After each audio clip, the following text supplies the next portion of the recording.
চুল কাটে কি হবে? না ভাই, আজকে আর হবে না। কি রে বাবা শাকিল, আজকে বিজনেস বন্ধ কেন? চাচা, আজকে কলেজে যাব। অনেক দিন যাই নাই। ও, আমি ভাবলাম হয়তো বৌমাকে দেখতে যাচ্ছ।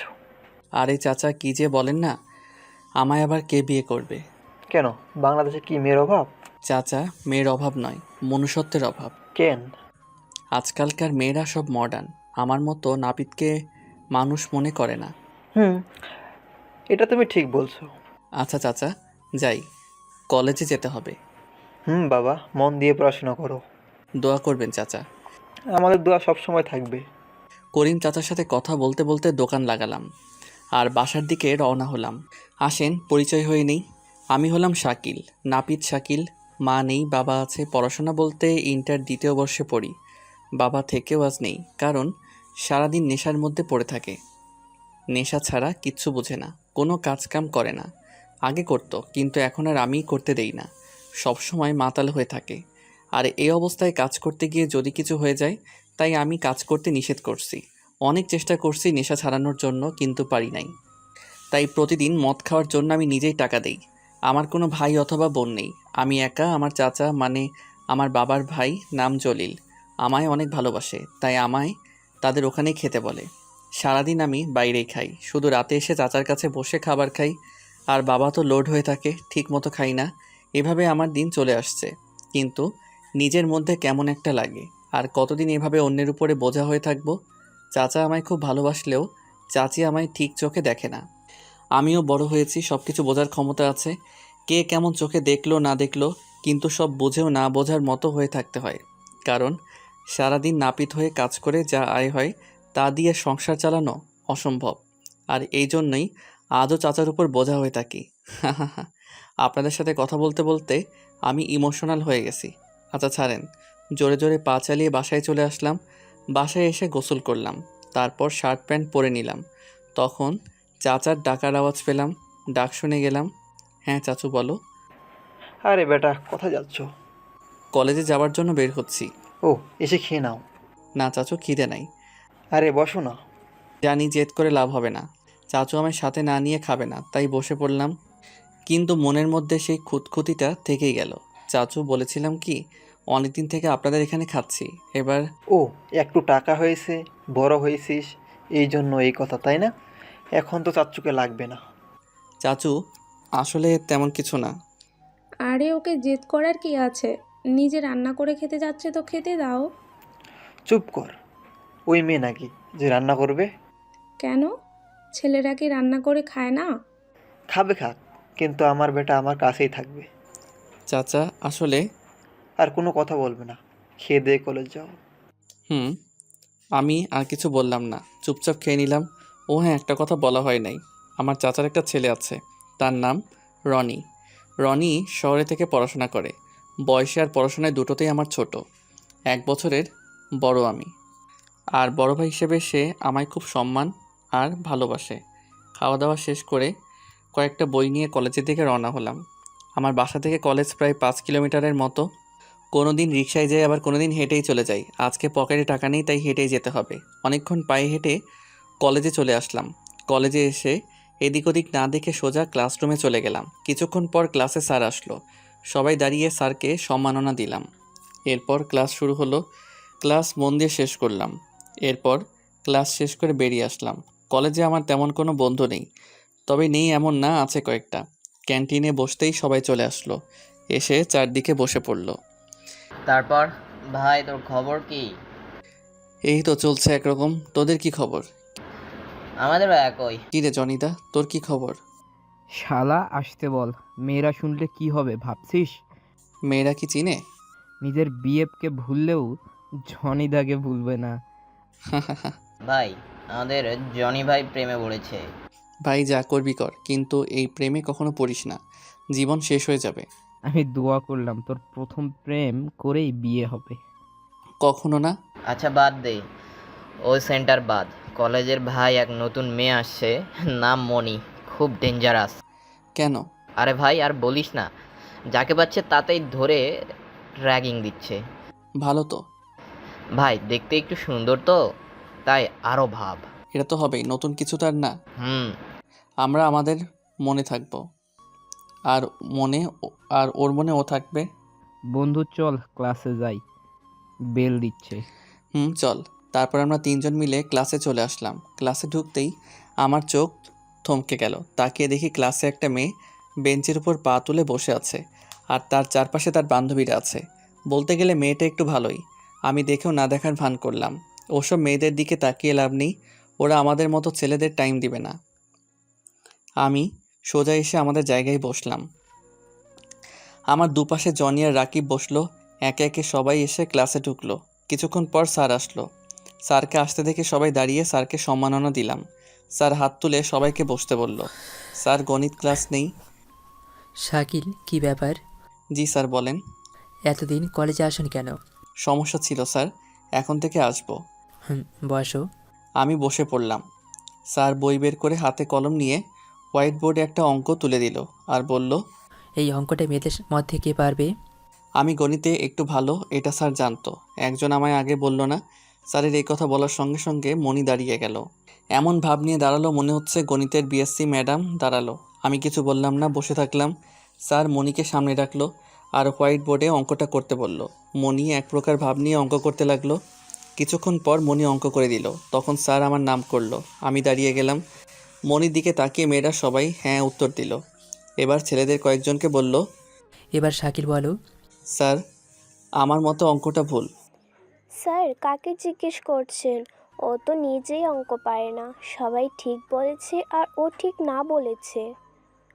শাকিল বলো, কী কারণ অঙ্কটা ভুল হলো? স্যার অঙ্কের নিয়ম পুরোটাই ভুল, এজন্য। আচ্ছা আচ্ছা, তোর কথাই মানলাম, তাহলে আই দেখি অঙ্কটা করে দেখা। ওকে, আসো। স্যারের বলাতে আমি সামনে গেলাম। মণি আমার দিকে টেরা টেরা চোখে তাকাচ্ছে। মনে হচ্ছে আমি ওর পাকা ধানে মই দিছি। একলা পেলে মনে হয় আমায় খেয়ে ফেলবে। আমি তার দিকে গুরুত্ব দিলাম না। মণি আমার হাতে কলম না দিয়ে টেবিলে রাখলো। আমি মুচকি হেসে কলম তুলে নিলাম আর হোয়াইট বোর্ডে আরেক পাশে মানে মণির অঙ্কের পাশে অঙ্কটা করতে লাগলাম। কিছুক্ষণের মধ্যে অঙ্কটা শেষ করলাম। তারপর কলম টেবিলে রাখলাম আর স্যারের পাশে দাঁড়ালাম। কিন্তু স্যার বলল, মণির ওপাশে দাঁড়াও। আমি স্যারের কথা মতো দাঁড়ালাম। মণি আমায় দেখে ফুলতেছে। আমি সেসবে কান না দিয়ে চুপচাপ দাঁড়িয়ে থাকলাম। মনি, এবার বলো কারটা ঠিক? আমারটাই ঠিক। আসলে তুমি অঙ্কই পারো না। স্যার নোট দেখো আর বলো কারটা ঠিক। মণি নোট দেখলো আর মাথা নিচু করে নিল। স্যার জিজ্ঞেস করলে বলল, এইটা ঠিক। দেখো, কোনো কিছু দিয়ে অহংকার করা ঠিক নয়। আজকে এখন তুমি যতটা অপমান হলে, তুমি যদি প্রথমেই বলতা ভুল হতে পারে, তাহলে এতটা অপমান হতে না। স্যার নোট দেখে মুখস্থ অঙ্ক করলে তো ঠিকই হবে। আচ্ছা, তুমি কালকেই 3টা অঙ্ক মুখস্থ করে আসবা, আর এখানে ওই 3টাই করবা। ওকে। আর এই যে ছাত্রমণ্ডলী, একটা সুন্দরী মেয়ে অঙ্ক করলেই যে ঠিক হবে তা তো না, অঙ্ক করতে বুদ্ধি লাগে। স্যার বাদ দেন, ভুল তো মানুষেরই হয়। ভুলকে নিয়েও যে অহংকার করে সে কখনো এগোতে পারে না। জি স্যার। আচ্ছা যাও। আমি মণির দিকে তাকিয়ে দেখি মণির চোখ লাল হয়ে গেছে। আমি জানি এখন কথা বললে একদম আগুনে ঘি ঢালা হবে, তাই কিছু বললাম না। আমি আমার জায়গায় এসে বসলাম। মণি শুধু আমার দিকে রাগি লোকে তাকাচ্ছে। আমি তার দিকে না তাকিয়ে ক্লাসে মনোযোগ দিলাম আর এইভাবেই ক্লাসটা শেষ করলাম। ক্লাস শেষ করে তিনজনই ক্যান্টিনে চলে আসলাম। এসে বসে পড়লাম। তখন রাকিব আর জনি হাসতে লাগলো। কিরে তোর হাসছিস কেন? ভাই মনির আজ উচিত শিক্ষা হয়েছে। স্যার আজকে সুযোগ পেয়ে সদ্ব্যবহার করছে। মানে? কয়দিন হলো কলেজে এসেছে, তাতে মনিয়াই অনেক বার বেড়ে গেছিল। স্যার ওর সব দেখছে, কিন্তু কিছু বলে নাই। আজ সুযোগ পাইছি না। আচ্ছা সব বাদ দে, কী খাবি অর্ডার দে। মনির চেহারাটা তখন দেখার মতোই ছিল। বাদ দিবি? আচ্ছা দিলাম। তারপর আমরা ক্যান্টিনে বসে আড্ডা দিতে লাগলাম। এমন সময় মণি এসে হাজির হলো। আমি জানতাম মণি আসবে। এই জনির বাচ্চা জনি, ওঠ। আমি কিছু বললাম না। জনি উঠে দাঁড়ালো। তখন মণি ওখানে বসলো আর আমার দিকে তাকালো। কি হিরো, কি খবর? জনি, ইউটিউবের সার্চ কর আজকের খবর আর ওটা ম্যাডামকে দেখাতো। আচ্ছা। ওই ওই, তুই আমার সাথে ফাজলামো করছিস? তোর সাহস কত বড়? রাকিব বলতো তোর শাশুড়ি কত বড়? ভাই, আমার শাশুড়ি তো এখানে নাই, হলে এসে যাবে। তোকে আমি ক্লাসে আমার অপমান করে নিজেকে খুব হিরো ভাবছিস তাই না? আমি এর প্রতিশোধ নিব কঠিনভাবে। দেখুন ম্যাডাম, আপনি পারেননি আর আমি পারছি, এটাতে এত কিছুর কি আছে? ক্লাসের সবার সামনে আমায় অপমান করছিস, তোকে আমি ছাড়বো না। অযথা এসবে আসবেন না, নয়তো নিজেরই ক্ষতি হবে। আরেকটা কথা, আমি এখানে পড়াশোনা করতে আসছি, মারামারি বা ঝামেলা করতে আসিনি। কিন্তু তুই আমার সাথে লেগে খুব বড় ভুল করেছিস। আমার জানা মতে আমি ভুল করি নাই। তুই আমার মুখে মুখে তর্ক করছিস, তোর সাহস কত? কথা বলতে আবার সাহস লাগে নাকি? আর একটা কথা বলবি না, নয়তো আমি তোর। বন্ধু বাদ দে, চল ক্লাসে যাই। হুম। তোকে আমি দেখে নিব। থাক, সিনেমার ডায়লগ আর বললাম না। তোকে আমি। আমি মনির কথায় কান্না দিয়ে সোজা ক্লাসের দিকে রওনা দিলাম। ক্লাসে এসে ভদ্র ছেলের মতো বসে পড়লাম। এখন ম্যাডামের ক্লাস। কিছুক্ষণ পর ম্যাডাম আসলো আর ক্লাস শুরু হলো। এবারও ক্লাস করলাম আর মনি ভাবছিল আমি পড়া পারুম না, তাই কেস খাওয়ানোর চেষ্টা করছিল, কিন্তু ভাগ্য ভালো হওয়াতে আমার পড়ার মধ্যে থেকে ধরছে, এই জন্য ঠিকঠাক উত্তর দিতে পারছি। আর মনির মুখে চুনকালি আবার পড়ল, আবার আমার উপর রেগে গেল। আমি তার দিকে মোটেও পাত্তা দিলাম না, মন দিয়ে ক্লাস শেষ করে বেরিয়ে আসলাম আর একে একে সবটা ক্লাস করলাম। এবার বাসায় ফেরার পালা। বই পুস্তক নিয়ে 3 বন্ধু গেট দিয়ে বের হচ্ছিলাম, তখন মনি সামনে আসলো। কি ভাবছিস একদিন ঝড়ে বক পড়েছে বলে তাই বলে কি প্রতিদিন পড়বে? ম্যাডাম, ঝর্ণা তুললে বক কেমনে পড়বে? কালকে আসিস, তোকে আমি খুব ভালো করে দেখে নেব। আবারও ডায়লগ বলার টাইমিং। তোর ডায়লগ আমি ভালো করে বলিয়ে দিব, তোকে আমি শায়েস্তা না করে থামছি না। এই যে ম্যাডাম, আপনার কি কোনো কাজ নাই? আমার অপমানের প্রতিশোধ নিয়েই আমি থামবো। Good bye. এই কথা বলে মহারানী নাকের নিচে হাতের ঘুষানি মেরে চলে গেল। আমি তো অবাক, ক্লাসে পড়া পারার জন্য কি আজকাল শত্রু সৃষ্টি হয়? কি জানি বাবা, ডিজিটাল বাংলাদেশ বলে কথা, হতেও পারে। বন্ধুদের বিদায় জানিয়ে বাসার দিকে হাঁটতে লাগলাম। গান বলতেছি আর হাঁটতেছি। হঠাৎ কারোর সাথে যেন ধাক্কা খেলাম, কিন্তু আমার কোনো আঘাত লাগলো না। মনে হচ্ছে তুলার সাথে ধাক্কা খাইছি। কিছু বুঝে ওঠার আগেই এক মেয়ের কণ্ঠ শুনতে পেলাম। ভালো করে তাকিয়ে দেখি আমার সাইডে একটা মেয়ে থেকে বই গোছাচ্ছে। ভাবলাম হয়তো তার বই পড়ে গেছে, তাই আমি দাঁড়িয়ে থাকলাম। একটু পর মেয়েটা বইগুলো হাতে করে আমার সামনে দাঁড়িয়ে বলল, বুঝলাম না, আমি মেয়েটার সাথে ধাক্কা খেলাম নাকি মেয়েটা আমার সাথে ধাক্কা খেলো, কোনটা? এই যে মিস্টার, হ্যাঁ বলো। ধরেন। আপনি তো উঠেই গেছেন, আবার ধরে কি করব? আরে গর্ধব, আমাকে নয়, আপনার বই ধরেন। এতক্ষণে বুঝলাম মেয়েটা আমার বই গোছাচ্ছিল। হায় রে গর্দব রে আমি রে। কি হলো? কই কিছু না তো। তাহলে হাঁ করে দাঁড়িয়ে কি দেখছেন, বই ধরেন। ও হ্যাঁ। বাই। এই বলে মেয়েটা একটা মুচকি হাসি দিয়ে চলে গেল। আমি তো ফিদা, হিরো স্টাইলে হাঁটতে লাগলাম। আর ভাবলাম, যদি পৃথিবীর সব মেয়েরাই এমন সুন্দর মনের হতো তাহলে কতই না ভালো হতো, গরিব বড়লোক সবাই সুখে থাকতো। এসব ভাবতে ভাবতে বাসায় চলে আসলাম। বাসায় আস্তে আস্তে বিকেল হয়ে গেল, গোসল করে আসলাম। আসলে আমরা গ্রামে থাকি, যেখানে পানির কোনো কমতি নাই, কিন্তু এখানে সব কিছুর দাম অল্প, আর তাই কৃষকেরা খুব কষ্টে দিন পার করে। দিনরাত পরিশ্রম করে ফসল উৎপাদন করে, আর দিন শেষে তার দাম তুচ্ছ। এতে তাদের পারিশ্রমিক ঠিকমতো পায় না। এজন্য অনেক কৃষক চাষাবাদ ছেড়ে শহরে চলে যাচ্ছে। শহরে গিয়ে তারা চাকরি করছে, ফলে দিন দিন কৃষকের হার কমে আসছে। এছাড়াও আমাদের গ্রামে আরও একটা জিনিসের ঘাটতি, সেটা হলো বিদ্যুৎ। এমনিতেই তো গ্রাম অঞ্চল, রাত হলেই সব জায়গায় অন্ধকার, তার উপর আবার কারেন্ট সমস্যা। একবার কারেন্ট গেলে একদিন শেষ। কারেন্ট থাকার চেয়ে না থাকাই ভালো, কারণ কারেন্ট থাকা বলতে 1 থেকে 2 ঘন্টা থাকে, আর বাদবাকি সময় ফাঁকা। এই দুইটা সমস্যার কারণে গ্রামের মানুষ অতিষ্ঠ হয়ে পড়ছে, কেউ তাকিয়ে দেখে না। ভোট নেবার সময় সবাই ঠিক চলে আসে, এসে জিজ্ঞেস করে কিসের সমস্যা। তখন গ্রামের সবাই তাদের সমস্যা তুলে ধরে, তখন সে সমাধানের কথা বলে ভোট চায়। ভোটের সময় যাবার পর আর সেই নেতার খোঁজ পাওয়া যায় না। কোনো প্রয়োজন পড়লে 10 দিন সিরিয়ালে থাকতে হয়, তারপরও ঠিকমতো সমাধান হয় না। এই হলো আমাদের গ্রাম।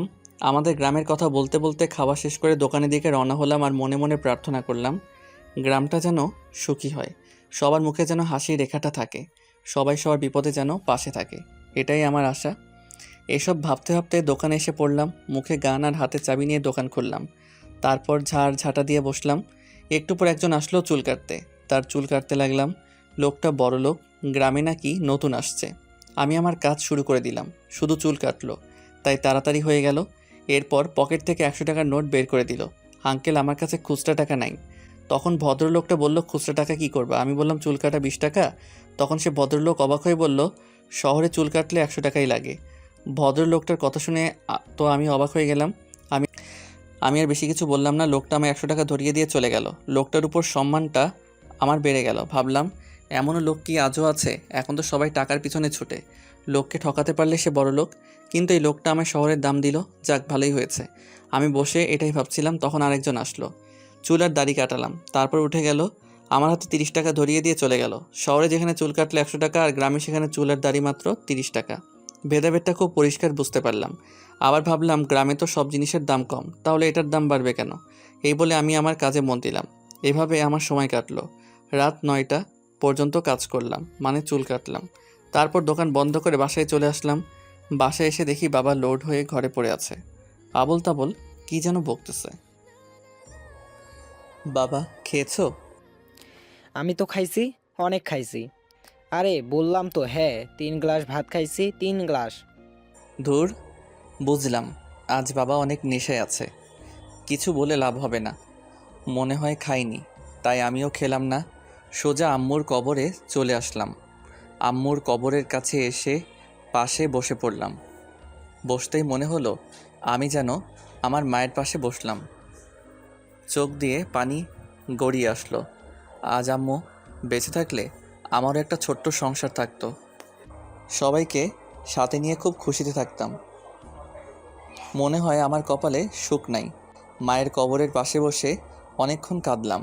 রাত গভীর হয়ে আসলো। চারিদিকে শিয়ালের ডাক, জোনাকিরা ঘোরাঘুরি করছে। মিষ্টি জ্যোৎস্নার রাত, দিনের মতো সব কিছু টকটক করছে। শীতল মায়াবী বাতাস, সব কিছু নিয়ে অপরূপ চিত্র। কিছুক্ষণ বসে থাকার পর বাসার দিকে রওনা হলাম। বাসায় আসার পথে পুকুর থেকে হাত পা পরিষ্কার করে এসে ঘুমিয়ে গেলাম। সকালে পাখির কিচিরমিচির ডাকে ঘুম ছুটল। উঠে পুকুরে গেলাম। ব্রাশ করে চোখে মুখে পানি দিয়ে সোজা দোকানের দিকে রওনা হলাম। কলেজ শুরু 10টার সময়, তাই এতক্ষণ বাসায় বসে না থেকে দোকানে থাকলে তাও কিছু লাভ হবে। তাই আর দেরি না করে দোকানে আসলাম। দোকান খুলে ঝাড়ঝাঁটা দিয়ে বসলাম। সকাল সকাল কেউ তেমন আসে না, তাই হোটেলে গিয়ে হালকা নাস্তা করলাম। নাস্তা করে এসে বসে আছি, তখন বাবা আসলো। বাবাকে আসতে দেখেই বুঝেছি বাবার টাকা লাগবে, তাই বাবা কিছু না বলতেই পকেট থেকে 100 টাকা বের করে দিলাম। বাবার আমার দিকে কিছুক্ষণ তাকিয়ে থাকলো, তারপর আমার পাশে বসলো আর বলল, সন্তান বড় হওয়ার পর বাবার কাছ থেকে টাকা নেয়, আর আমি এমন ওই বাবা যে কিনা সন্তানের কষ্ট জমানো টাকা দিয়ে নেশা করি। কম করে খাবা। আমার মতো বাবা যেন এই দুনিয়ার আর কারো না হয়। আরে বাবা, কি বলছো? তুমি নেশা করো তো কি হয়েছে? তবু আমার বাবা লক্ষ্মী বাবা। বাবা আমায় বুকে জড়িয়ে কপালে একটা চুমু দিল। জানিস বাবা, এই মনে অনেক কষ্ট, যা ভোলার একটাই রাস্তা, যদি এই রাস্তা বাদ দিই তাহলে আমার মৃত্যু হবে। এসব কি বলছো বাবা? ভুলেও এসব মুখে আনবে না। দোয়া করি, অনেক খুশি হোস বাবা, অনেক। এ কথা বলে বাবা চোখ ভরা পানি নিয়ে চলে গেল। আমি বাবার দিকে কিছুক্ষণ তাকিয়ে থাকলাম আর ভাবলাম ভালোবাসা কাকে বলে। কিছুক্ষণ পর কাস্টমার আসলো। আমি আমার কাজ আরম্ভ করে দিলাম। এভাবে কাজ করতে করতে কলেজে যাবার টাইম হয়ে গেল। কলেজের টাইম হওয়াতে দোকান বন্ধ করতে লাগলাম। বন্ধ করে বাসার দিকে রওনা হলাম। বাসায় এসে পুকুর থেকে গোসল করে আসলাম। এসে শার্ট প্যান্ট পরে খাওয়া দাওয়া করে নিলাম। এরপর কলেজের উদ্দেশ্যে বের হলাম। কিছুক্ষণের মধ্যে পায়ে হেঁটে কলেজে উপস্থিত হলাম। এসে দেখি হারামি জনি আর রাকিব আমার আগে চলে আসছে। আমি সোজা তাদের দিকে যেতে লাগলাম। ঠিক এমন সময় মনি এসে সামনে হাজির হলো। আমি দাঁড়িয়ে গেলাম। মনির পিছনে অনেক কয়েকটা মেয়ে দাঁড়িয়ে, তার সাথে ছেলেরাও ছিল। কি হিরো, আজকে চলে আসলি? দেখুন, আমার রাস্তা ছাড়েন। যদি না ছাড়ি? প্লিজ সরেন। আগে এখানে আমার সামনে 10 বার কান ধরে উঠবোস কর। এসব কি বলছেন? যা বলছি তাই কর, নয়তো আমি কলেজের সবাইকে বলে দিব তুই আমার নোংরা কাজের জন্য অফার করছিস। কি এত বড় মিথ্যা কথা? এটা মিথ্যা শুধু তুই আর আমিই জানি, আর এখানে মেয়ের কথা সবাই শুনবে, তার উপর আবার আমি। এই মনির কথা তো সবাই শুনবে। দেখুন, এত বড় সর্বনাশ আমার করবেন না। আমি আপনার কি ক্ষতি করছি বলেন? তুই আমার মনের বড় ক্ষতি করছিস। এই আমার পা ধরে মাফ চা। প্লিজ এমন করবেন না। ধর বলছি। পারবো না।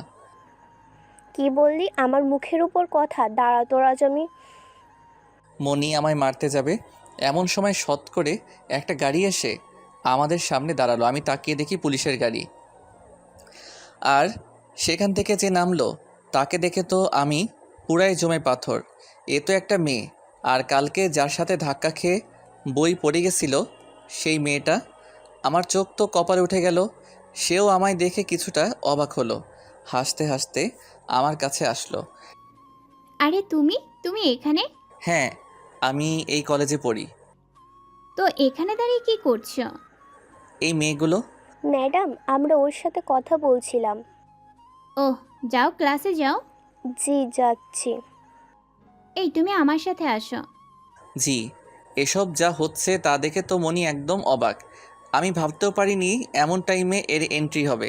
যাক, ভালোই হয়েছে, বদমাস মেয়েদের হাত থেকে তো বাঁচলাম। তোমার নাম কি? জি, আমার নাম শাকিল। আমার নাম সুমি। আপনি পুলিশ? হ্যাঁ, আর আমায় আপনি কেন বলছো? আমরা তো একই সমান। আপনি তো পুলিশ অফিসার। তো কি হয়েছে? আমায় তুমিই করে বলবা। আচ্ছা, তা এখানে কেন? আসলে এখানকার হেড স্যারের সাথে কিছু কথা আছে। ও। তুমি যাবে নাকি? না না, আমার ম্যাথ ক্লাস আছে। আচ্ছা যাও, পরে দেখা হবে। ওকে। তারপর সুমি চলে গেল, আর আমি বন্ধুদের কাছে গেলাম। কি ব্যাপার মামা, পুলিশকে পটালি নাকি? আরে না, কি যে বলিস না। বাপরে, যেভাবে তোর সামনে এন্ট্রি মারলি! সেই জন্যই তো বাঁচলাম। তা ওই মেয়েটা কে রে? জানি না, নাম তো আজই শুনলাম সুমি। কালকে কলেজ থেকে যাওয়ার সময় ওর সাথে ধাক্কা লাগছিল, আর এই হয়েছিল। আমি তাদের সব বললাম। শালারা তো অবাক, আর হাসতে হাসতে শেষ। শেষমেশ তুইও পুলিশের সাথে ধাক্কা খেলি? আরে আমি কি জানতাম যে ও পুলিশ হবে? তা ভাই, ট্রিট কবে দিচ্ছিস? আরে কিসের ট্রিট, এসব বাদ দে তো। বন্ধু, এটা কিন্তু ঠিক না। দেখ, এসব ফালতু কথা বাদ দে, আর ক্লাসের সময় হচ্ছে, ক্লাসে চল। তা তো যাবেই। আজকে মনির পরীক্ষা হবে, এটা তো দেখতেই হবে। বন্ধু, যে করেই হোক মনিকে আজ হারাতেই হবে। ওসব হারানো টারানো আমি বুঝি না। ক্লাসে আমি পড়া ভালো দিব, এটাই আমার ভালো। শালা কি রে তুই, তোর মধ্যে কি কোনো হিংসা টিংসা বলতে কিছু নেই? না, এখানে পড়াশোনা করতে আসছি। হয়েছে, ডায়লগ আর দিতে হবে না, চল।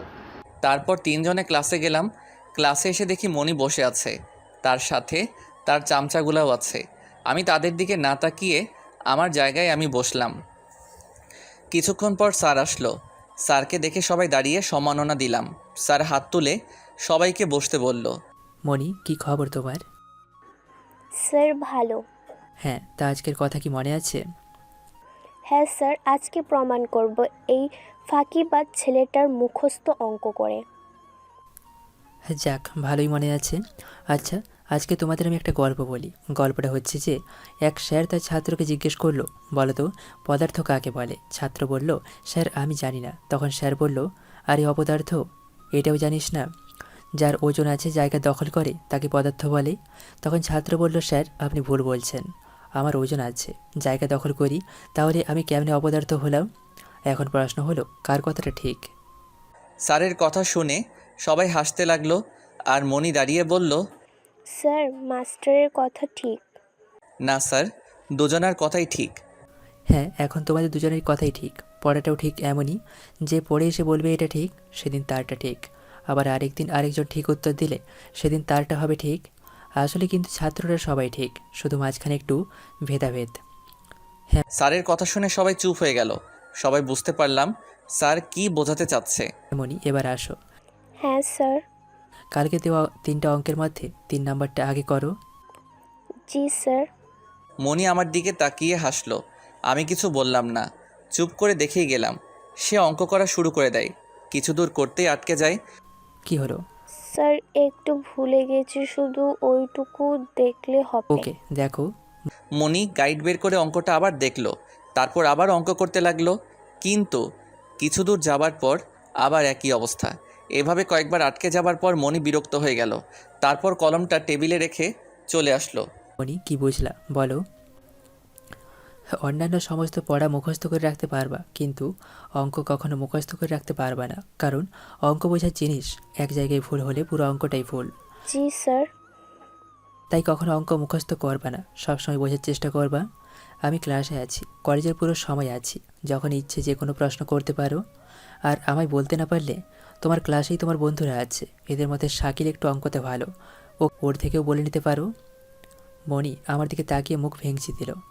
কলেজে ক্লাসের বন্ধু হোক বা যে কোনো ক্লাসেরই হোক, কখনো কারোর সঙ্গে শত্রুতা করবা না, তাহলে কিন্তু কিছুই শিখতে পারবা না। জি স্যার। এবার শাকিল আসো আর অঙ্কটা করে দেখাও। স্যার, আসতে বলছি। আমি আর কিছু না বলে চলে গেলাম। আর কলমটা হাতে নিয়ে মনির করা অঙ্কটা যেখান থেকে ভুল হয়েছে সেখান থেকে মিশিয়ে ঠিক করে করতে লাগলাম। মনির অঙ্ক করলা কেন? নতুন করে তো করতে পারতা। স্যার, ওরটাও ঠিক আর আমারটাও ঠিক। যাও। তারপর আমি আমার সিটে এসে বসলাম। স্যার পরের অঙ্কগুলো বুঝিয়ে দিল আর ক্লাসটা শেষ করলাম। ক্লাস শেষ করে ক্যান্টিনে এসে বসলাম আর আড্ডা দিচ্ছিলাম। তখন মণিসহ তার চামচাগুলো আসলো। আমি নিচের দিকে তাকিয়ে রইলাম। তখন মণি বলল, দেখো শাকিল, আমার খুব ভুল হয়ে গিয়েছে, বুঝতে পারছি, তাই আমি তোমার সাথে বন্ধুত্ব করতে চাই। জনি, পানি দে তো। জানি আমি যা করেছি তাতে আমার ক্ষমা হয় না, তবুও বলছি প্লিজ, ভুলটা ক্ষমা করে দাও আর সব ভুলে যাও। শাকিল, মনে হয় সত্যি মনি তোর সাথে বন্ধুত্ব করতে চাই। প্লিজ শাকিল। আচ্ছা, তবে আজ থেকে কাউকে র্যাগিং করবা না। ওকে। আমি মনির কথা বিশ্বাস করে ওর সাথে বন্ধুত্ব করলাম। আর তারপর থেকে আমরা একসঙ্গে ঘোরাঘুরি, কথাবার্তা, ক্লাস সব একসঙ্গে করছিলাম। কিছুটা সময়ের মধ্যেই তার সাথে আমার খুব ভালো সম্পর্ক গড়ে ওঠে। একসঙ্গে সব কটা ক্লাস শেষ করে সবাইকে বিদায় জানিয়ে বাসায় চলে আসলাম। বাসায় এসে গোসল করে নিলাম, এরপর রুমে শুয়ে আছি। তখন চাচু খেতে ডাকলো, যে হালকা একটু করে খেলাম, তারপর আবার এসে শুয়ে পড়লাম। তখন মনির কথা মনে হলো। মেয়েটা ফাজিল হতে পারে, কিন্তু মনের দিক থেকে খুব সুন্দর। মনিকে নিয়ে আনমনে কথা বলছিলাম। এরই মধ্যে কখন যে ঘুম এসে আক্রমণ করছে তা বলতে পারবো না। একটানা ঘুমানোর পর বিকেল 4টার সময় ঘুম থেকে উঠলাম আর হাত মুখ ধুয়ে নিলাম আর দোকানে যাবার জন্য রেডি হলাম। কিছুক্ষণের মধ্যে দোকানে চলে আসলাম। এসে দোকান খুলে ঝাড়ঝাঁটা দিয়ে বসলাম। ধান্দা আমার শুরু হলো। একের পর এক কাস্টমার আসলো। বিকেল পেরিয়ে সন্ধ্যা আসলো আর রাত 9টা পর্যন্ত কাজ করলাম। এরপর দোকান বন্ধ করে বাসার দিকে রওনা হলাম। বাসায় এসে খাওয়া দাওয়া করে শুয়ে পড়লাম। শুয়ে থেকে ভাবছি, পড়াশোনা করে যদি একবার মানুষ হতে পারি তাহলে আমার বাবার আর কষ্ট থাকবে না। সবাইকে দেখিয়ে দিব নাপিত হলেও আমি মানুষ, আর মানুষ সব করতে পারে। এসব ভাবতে ভাবতে ঘুমিয়ে গেলাম। আর রাত 12টার সময় কিসের যেন চেঁচামেচির আওয়াজ পেলাম। সঙ্গে সঙ্গে ঘুম ছুটে গেল। বাইরে এসে দেখি বাবা দাঁড়িয়ে, সঙ্গে চাচা চাচিও আছে। বাবা মাথা নিচু করে দাঁড়িয়ে আছে আর চাচির আগে যেন ফুলে আছে। চাচু, কি হয়েছে? এতক্ষণে এসে বলছিস কি হয়েছে? যা হবার তা তো হয়েই গেছে। মানে কি হয়েছে? তোর বাবা যে এতটা নীচ, এতটা জঘন্য, তা আমি আগে জানতাম না। আমার বাবা কি করছে? তোর বাবাকেই জিজ্ঞেস কর। বাবা কি হয়েছে? বাবা মাথা নিচু করে দাঁড়িয়ে আছে, কোনো কথা বলছে না। চাচি, তুমি বলো না। যাকে আমি নিজের ভাইয়ের মতো দেখতাম সে কি আমায় দিয়ে তার চাহিদা মেটাতে যাচ্ছে? চাচি চুপ, একদম চুপ। আমার বাবার নামে আর একটা বাজে কথা বলবা না। যা সত্যি তাই বলছি। না, এটা সত্যি নয়। আমার বাবা হয়তো নেশা করে, হয়তো মাতাল থাকে, কিন্তু এত বড় জঘন্য কাজ কিছুতেই করতে পারে না। চোরের মায়ের বড় গলা। চাচা প্লিজ, তুমি কিছু বলো। এসব কি বলছে? তুমি তো তোমার ভাইকে চিনো। কি বলবো, এতদিন খুব সম্মান আর শ্রদ্ধেয় করছি, কিন্তু আর সে ছি। চাচু, তুমিও এসব বলছো? অনেক দিন থেকে আমার পেছনে ঘোরে, আমি সম্মানের ভয়ে কাউকে বলি না, কিন্তু আজ আজ তো ছি। চাচি, অনেক হয়েছে, এবার থামো। শাকিল তুই চুপ কর। চাচু, হ্যাঁ, আর ভাই তোমার বউ লাগবে সেটা আমাদের বলতা, আমরা বিয়ে দিতাম, কিন্তু তাই বলে বোনের মতো মেয়েকে। চাচু তুমিও কিন্তু বেশি বলছো। শালিক চুপ কর।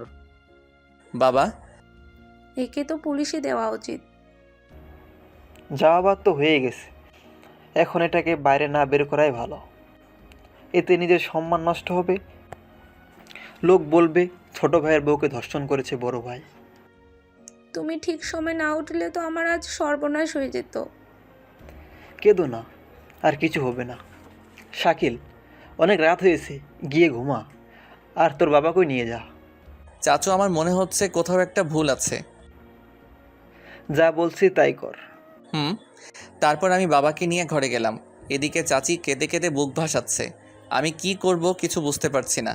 মনে হচ্ছে সব কিছু যেন উলটপালট হয়ে গেল। কি করে হলো এসব কিছুই বুঝতে পারছি না।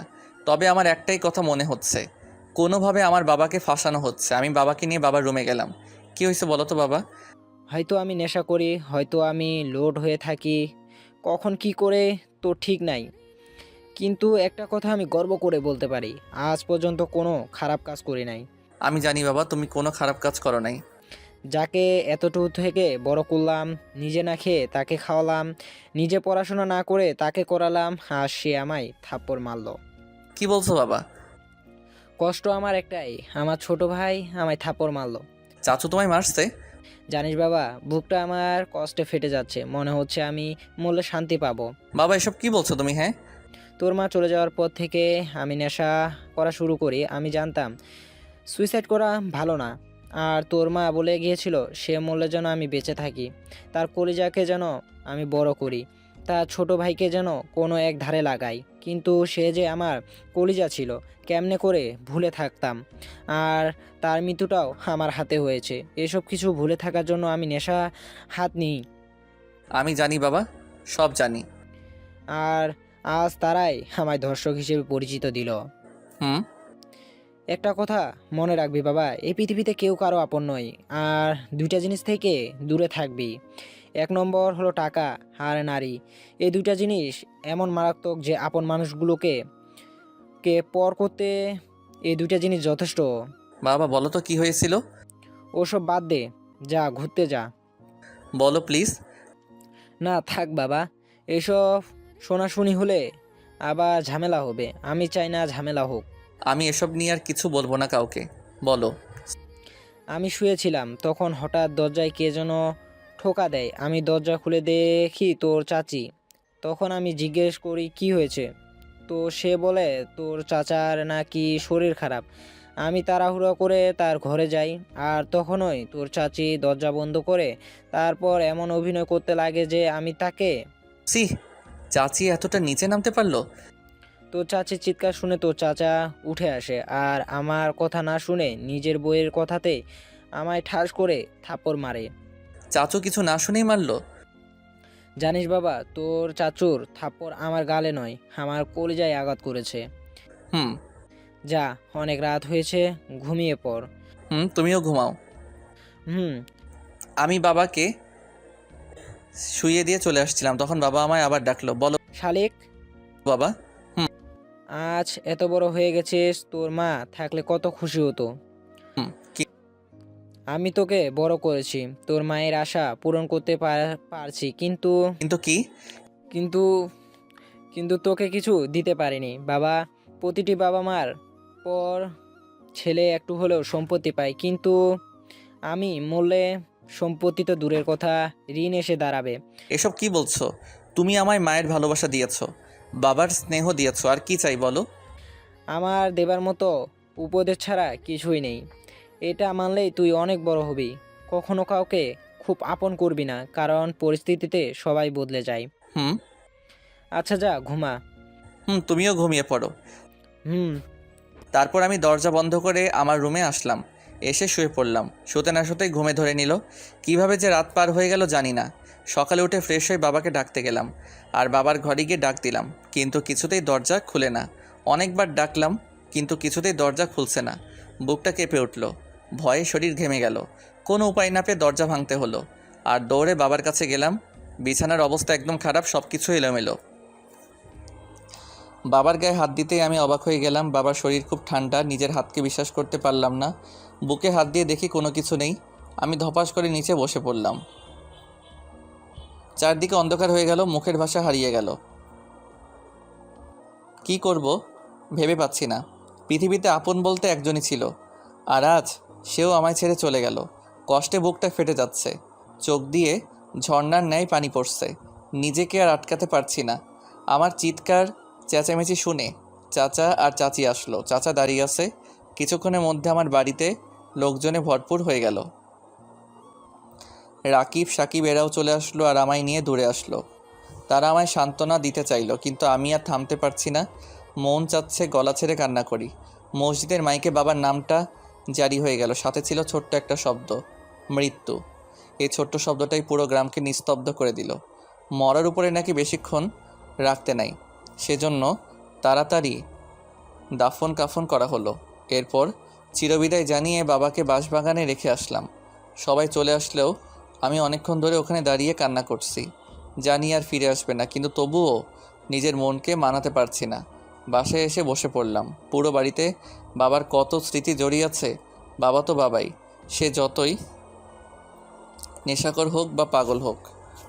দুপুরে খাওয়া দাওয়া না করে বসে রইলাম। একটু পর চাচা আসলো আর আমার পাশে দাঁড়িয়ে বলল, চল বাবা, খাবি? তোমরা আমায় আজ এতিম বানালে। তোমাদের জন্য আমার বাবা মারা গেছে। হ্যাঁ, আমরা দায়ী, আমি নিজেই দায়ী। নিজের ভাইকেও অবিশ্বাস করলে, যে কিনা নিজে না খেয়ে তোমায় খাওয়াতো, নিজে পড়াশোনা না করে তোমায় করিয়েছে, সে তুমি আজ বউয়ের এক কথায় সেই বাবার মতো বড় ভাইকে থাপ্পড় মারলে।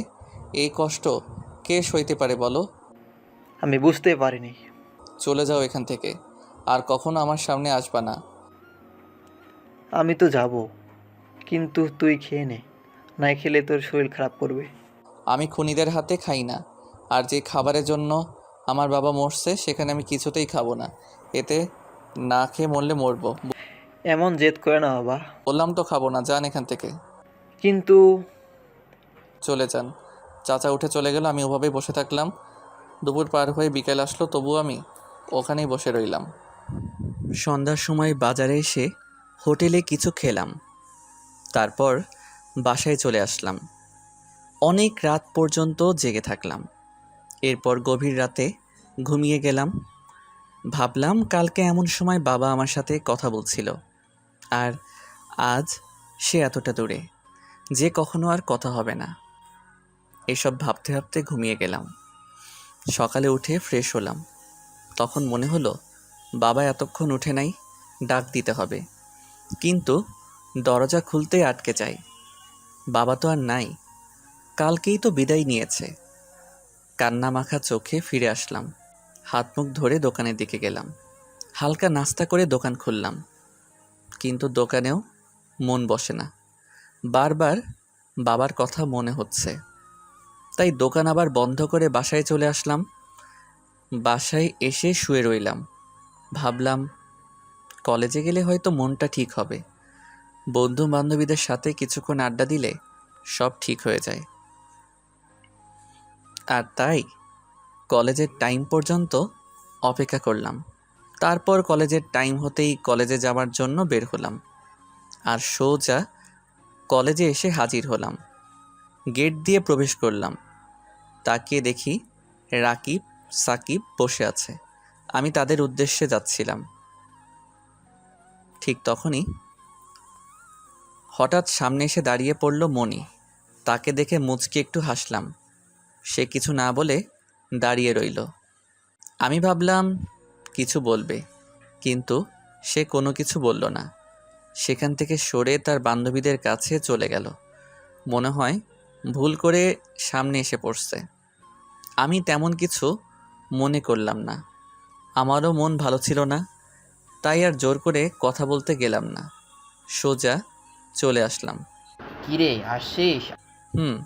বাসায় একা মন টিকছিল না, তাই আসলাম। ভালো করছিস, আমাদের সাথে থাকলেই মন ভালো থাকবে। কেমন? হুম আচ্ছা চল ক্লাস দিকে যাই। সময় হয়ে যাচ্ছে, চলো। তারপর আমরা তিনজন ক্লাসের দিকে রওনা হলাম।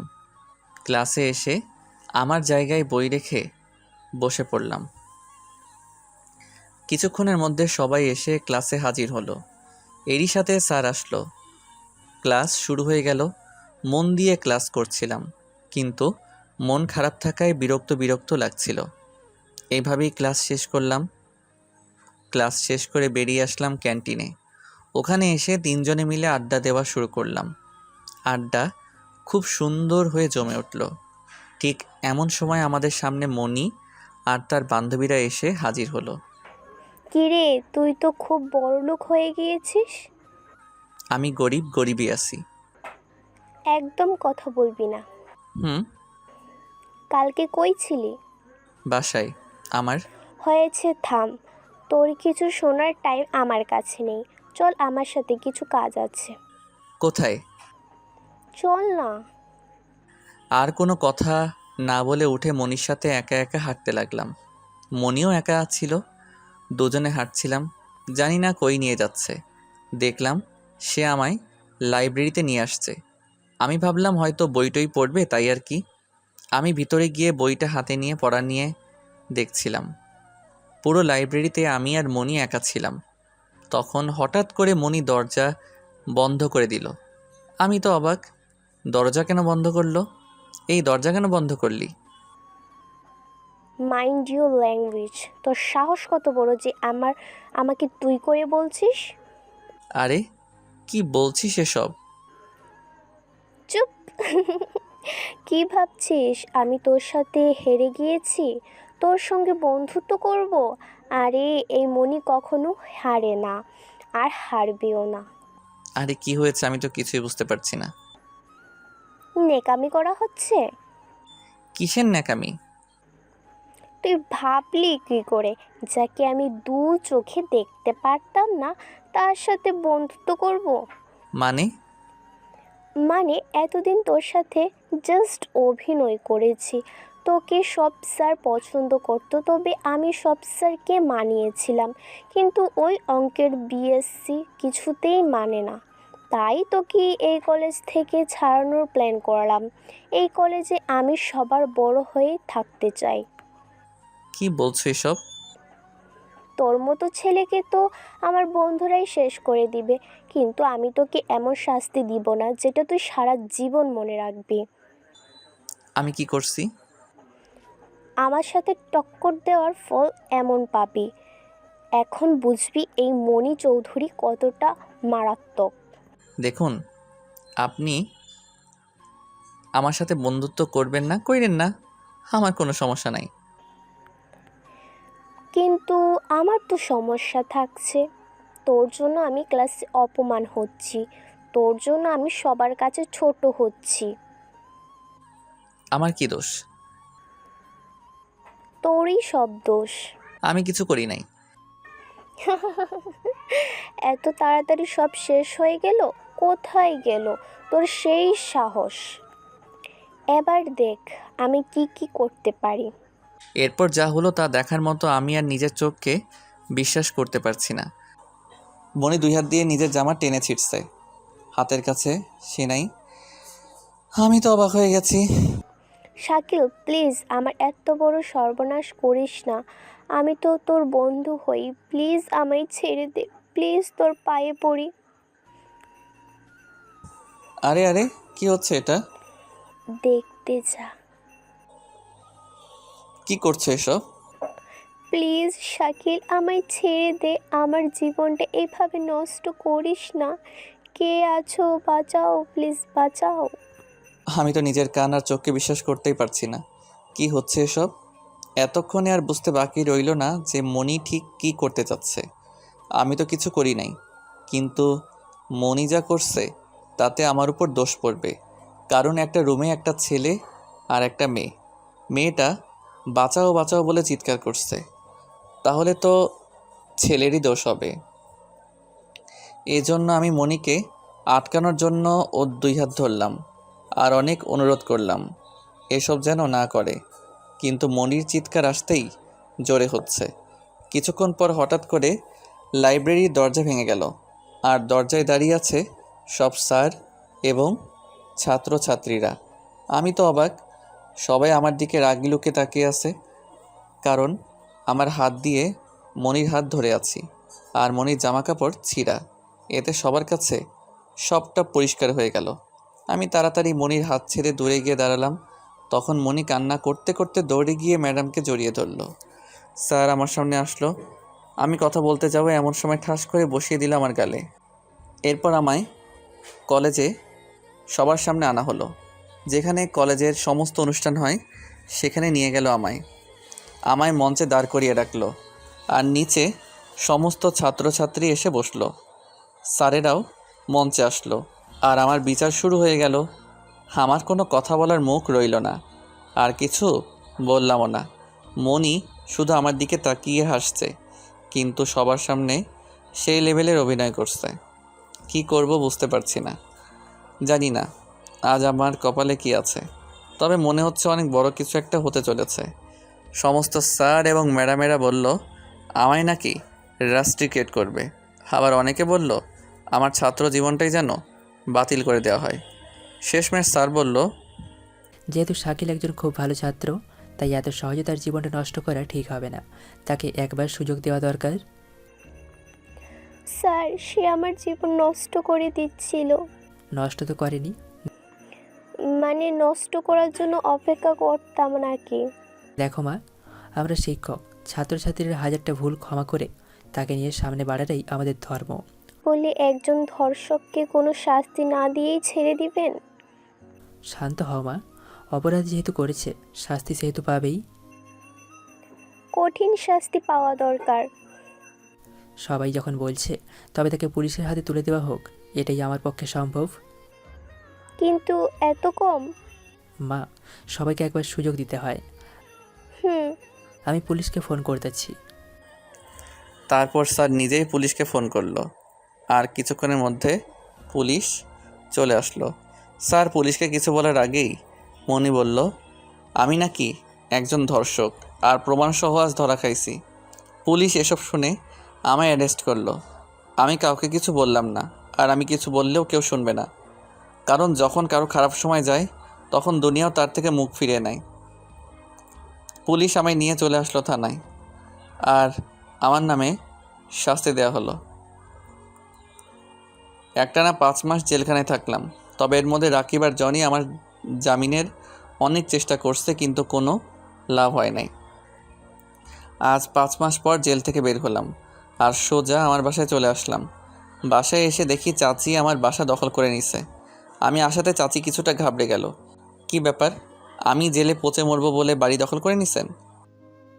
না মানে তেমন কিছু না। হইছে, আপনার এসব কাহিনী শোনার আমার টাইম নেই। আমার বাসা থেকে সরেন। তোমার বাসায় আমরা কি করব? সেটা তো স্পষ্ট দেখতে পাচ্ছি। কি যে বলো না বাবা। খবরদার আমায় বাবা বলবে না। তোমার জন্য আমার নিষ্পাপ বাবা মারা গেছে। কি বলছো? আমার মুখ ফাঁস করে নিয়েন না, জলদি চলে যান। আমার কথা শুনে চাচি আর এখানে থাকলো না, চলে গেল। আমি আমার রুমে গেলাম আর জামা চেঞ্জ করলাম। চাউল হাঁড়ি নিয়ে বাইরে আসলাম। তরকারি ঘুটে সব রেডি করে রান্না করার জন্য তৈরি হলাম, আর রান্না শুরু করে দিলাম। কিছুক্ষণ পর রান্না বান্না শেষ করলাম। তারপর গামছা নিয়ে পুকুরে গেলাম, গোসল করে আসলাম। এসে রুমে শুয়ে আছি। দুপুর হয়ে গেল, উঠে একা একা খেয়ে নিলাম। খাওয়া দাওয়া করে শুয়ে পড়লাম একটানা 4টা পর্যন্ত। 4টার সময় কয়েকজনের গলার আওয়াজে ঘুম ছুটল। চোখ খুলে দেখি রাকিব আর জনি দাঁড়িয়ে আছে। আমি তাদের দেখে খুব খুশি হলাম। অনেক দিন পর দেখা। আরে তোরা, বস বস। কেমন আছিস বন্ধু? এই তো অনেক ভালো। তোরা কেমন আছিস? আমরা তো ভালো আছি, কিন্তু জেলখানায় কে কেমন থাকে তা তো বুঝতেই পারছি। তুই বিনা দোষে শাস্তি পেলি, দেখিস এর বিচার একদিন হবেই। আরে ওসব বাদ দে তো, যা হবার হয়ে গেছে। এখন তো আমি মুক্ত। এখনকার শাকিল আর আগের শাকিলের মধ্যে অনেক পার্থক্য আছে। আমার বাবা মৃত্যুর সময় আমায় বলেছিল কাউকে খুব আপন ভাববি না, পরে সুযোগ বুঝে সে তোর পিছনে ছুরি বসাবে। আঙ্কেল তোকে ছেড়ে চলে গেছে, এখন তুই একা, তাই বলছি আমার সাথে আমার বাসায় চল। না রে, আমি আর কারো বোঝা হয়ে থাকতে চাই না। কে বলছে তুই বোঝা? দেখ বন্ধু, এখন রান্না শিখতে পারলে পরে বউকে অনেক সাহায্য করতে পারবো। আর তাছাড়া যদি মেয়েরা শুনে সে নিজেই রান্না করে খায়, তাহলে তো মেয়েরা লাইন লেগে দিবে। হা হা হা, শালা তুই কবে হলি? ধরে নে আজকেই। অনেক দিন একসাথে আড্ডা দেওয়া হয় না, চল আজকে আড্ডা দিয়ে আসি। আচ্ছা চল। তারপর আমি উঠে হাত মুখ ধুয়ে ফ্রেশ হলাম, একটা শার্ট পরে রাকিব আর জনির সাথে ঘুরতে বের হলাম। হাঁটতে হাঁটতে অনেক মজা করলাম, অনেক আড্ডা দিলাম, ঘোরাঘুরি করলাম। এরপর একটা রেস্টুরেন্টে উঠলাম। নাস্তা করতে করতে সন্ধ্যা হয়ে গেল। আর কিছুক্ষণ আড্ডা দেওয়ার পর বাসায় চলে আসলাম। বাসায় এসে দেখি ভাত তরকারি সব ঠিক আছে, সেজন্য আর রান্না করতে হলো না। ওটাই খেয়ে দিয়ে ঘুমিয়ে গেলাম। টানা এক ঘুমে সকাল হয়ে গেল। সকালে ঘুম থেকে উঠে হাত মুখ ধুয়ে ফ্রেশ হলাম। এরপর শার্ট পরে দোকানের দিকে রওনা হলাম। দোকানে এসে দেখি দোকানটা ওভাবেই আছে। দীর্ঘ 5 মাস আমি দোকান খুলি নাই, না জানি কতই না ধুলাবালি পড়েছে। আমি দোকান খুলতে দেখি করিম চাচা আসলো। আমার দিকে করুণ দৃষ্টিতে তাকিয়ে আছে। বুঝলাম না ব্যাপারটা কি। আরে করিম চাচা, কি অবস্থা? এই তো বাবা, ভালো। তোমার কি খবর? আমিও ভালো। কি হয়েছে, মন খারাপ নাকি? না বাবা, তোমার দেখি একটু মন খারাপ। কেন? তুমি জেলে যাওয়ার পর তোমার চাচা চাচি সবাইকে বলে বেড়ায় তুমি নাকি মেয়ে দর্শন করেছো। কিন্তু আমি বলছি না, এই ছেলে এমন কাজ করতেই পারে না। চাচা, দুনিয়াটা এখন কি? ডিজিটাল। ডিজিটাল দুনিয়ায় অসহায় ভালো মানুষের কোনো মূল্য নাই। এখন মূল্য করে নিতে হয় টাকা আর চেহারা দিয়ে। একদম ঠিক বলেছো বাবা। তারপর বলেন, দিনকাল কেমন যাচ্ছে? এখন তুমি আসো, অনেক ভালো। তারপর করিম চাচার সাথে কথা বলতে বলতে দোকানে ঢুকলাম। বাপরে, ধোলাই একদম অন্ধকার হয়ে গেছে। ধোলাবালি সব ঝেড়ে মুছে পরিষ্কার করলাম। এরপর সময় হতেই বাসায় চলে আসলাম। বাসায় এসে গোসল করে নিলাম, শার্ট প্যান্ট পরে তৈরি হলাম। তারপর কলেজের উদ্দেশ্যে বের হলাম। কলেজে যাবার পথে রাস্তায় হোস্টেলে উঠে খাওয়া দাওয়া করে নিলাম। এরপর কলেজে চলে আসলাম। কলেজে এসে বাইরে থেকে তাকালাম, দেখলাম কোনো পরিবর্তন হয় নাই, তবে ভিতরে নিশ্চয়ই পরিবর্তন হয়েছে। আমি বই নিয়ে কলেজের গেট দিয়ে প্রবেশ করলাম। কলেজের সবাই আমার দিকে হা করে তাকিয়ে আছে। তারা ভাবতেও পারিনি যে আমি এত কিছুর পরও কলেজে আসব। তবে সবার চেহারায় এক প্রকার ঘৃণা লক্ষ্য করলাম, যেটা মনির জন্য তৈরি হয়েছে। একসময় আমি কলেজে আসলে সবাই আসতো আমার কাছে অঙ্ক করে নিতে, যে সব কিছু আজ পরিবর্তন হয়ে গেছে। আমি এদিক ওদিক তাকিয়ে দেখলাম, তারপর সোজা চলে গেলাম আমাদের পুরনো আস্তানায়। এসে দেখি রাকিব আর জনি বসে আছে। আমায় দেখে তারাও হা হয়ে গেছে। কী রে, তোদের আবার কি হলো? তুই কলেজে আসলি? কেন, আমি কি কলেজে আসতে পারি না? না তা না, এত কিছুর পরও তুই। কালকেই তোদের বলেছি, যা হয়ে গেছে তা অতীত, আর এখন বর্তমান, সামনে ভবিষ্যৎ। এই 3 কালের কোনটার সাথে কোনোটার মিল নেই। তাহলে আমার বেলায় কেন মিল হবে? বুঝলাম না ভাই। আরে, অতীতে যা হয়েছে তা হয়েছে, বর্তমানে কি হচ্ছে আর ভবিষ্যতে কি হবে তাই চিন্তা কর। ওসব বাদ দে।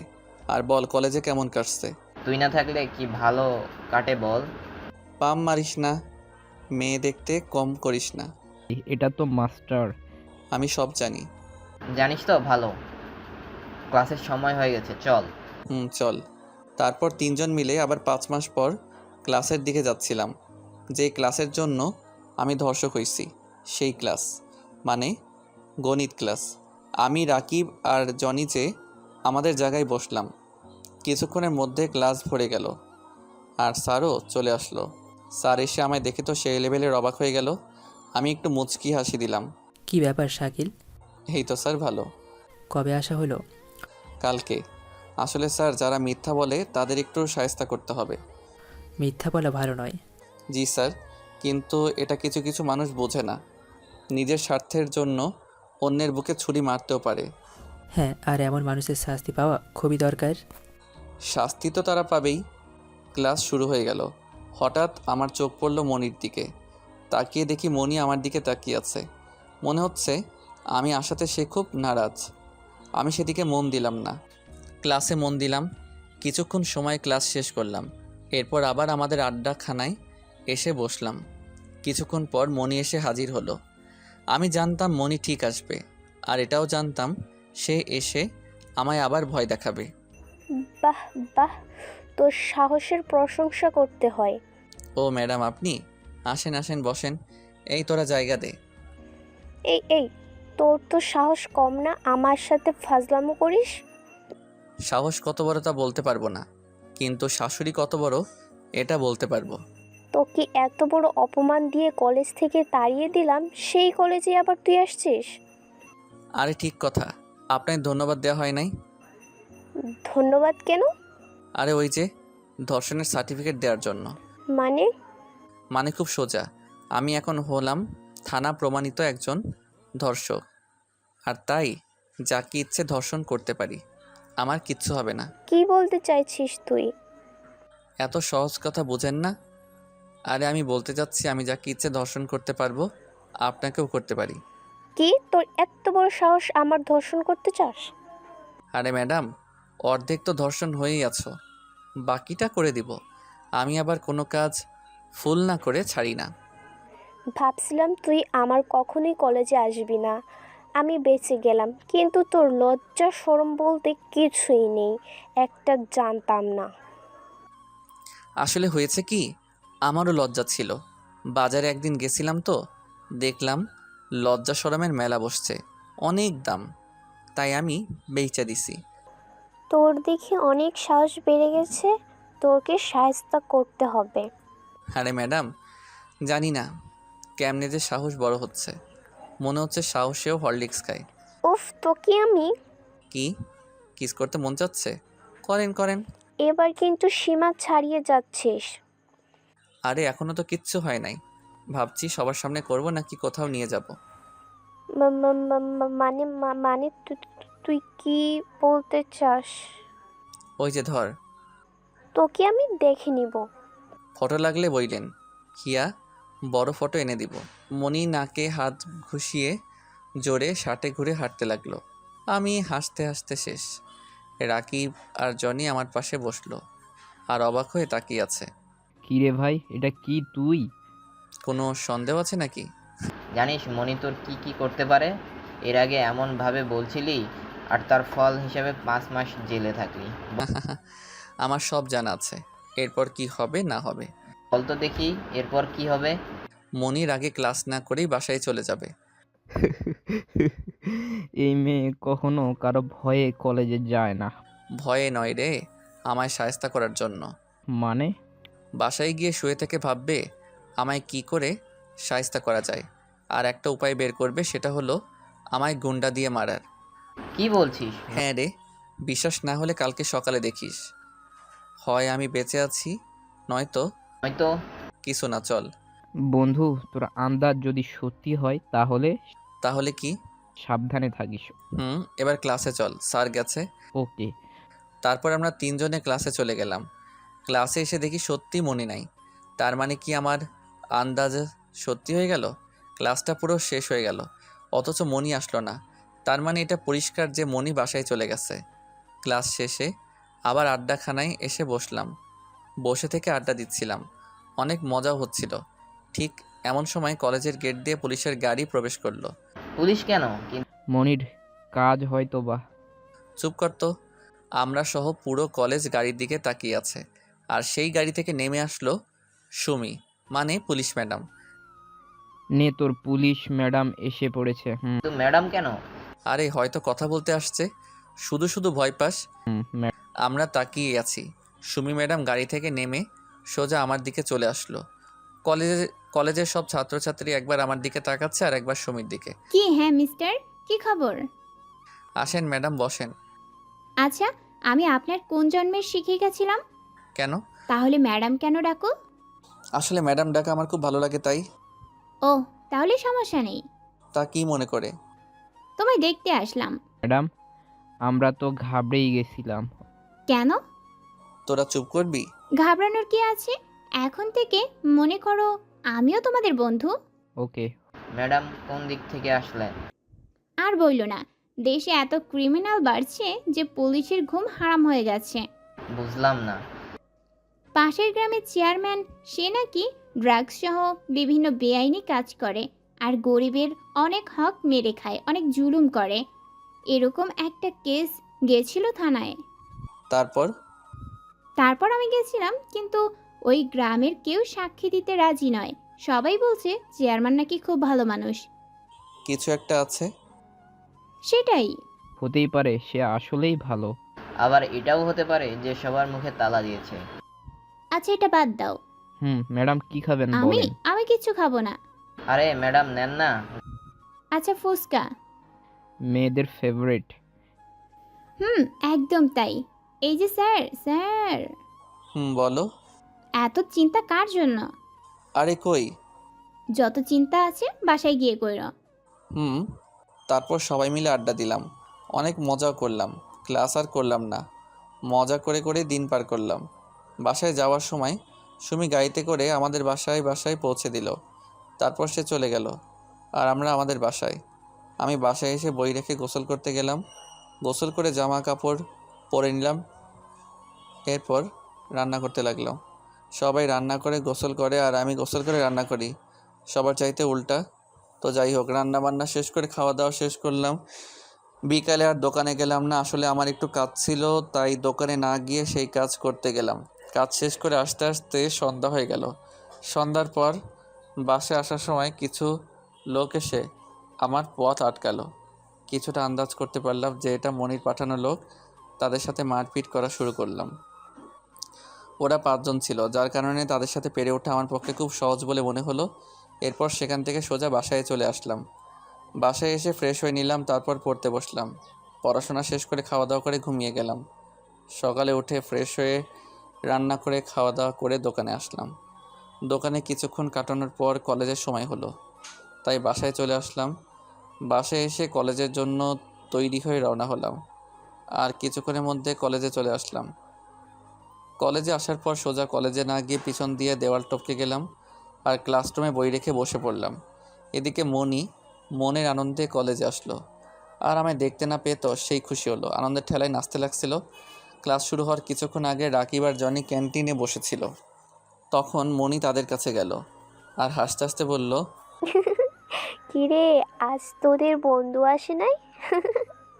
আর কোনোদিনও আসবে না। কি বলছো এসব?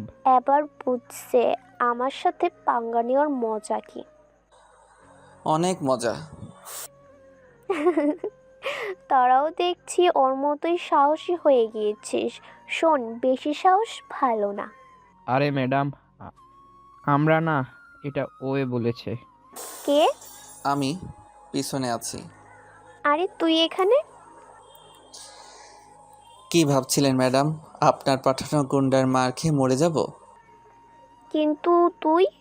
আরে ওসবে আমার কিছু হবে না। জীবনে অনেক মানুষ দেখেছি, কিন্তু মায়েরই বলছি, তোর মতো দেখি নাই। আজ দেখে নে। মনি আমায় তুই করে বলতে লাগে আর আমিও তাকে তুই করে বলতে লাগি। আস্তে আস্তে আমাদের ঝগড়ার মাত্রা বেড়ে যায়। কলেজে আসলেই দুজনের ঝগড়া হয়, একে অপরকে দেখতেই পারতাম না। এর জন্য স্যারের কাছে অনেকবার আমাদের বিচার গেছে, কিন্তু কোনো লাভ হয় নাই। বাইরে এসে আবার শুরু করি।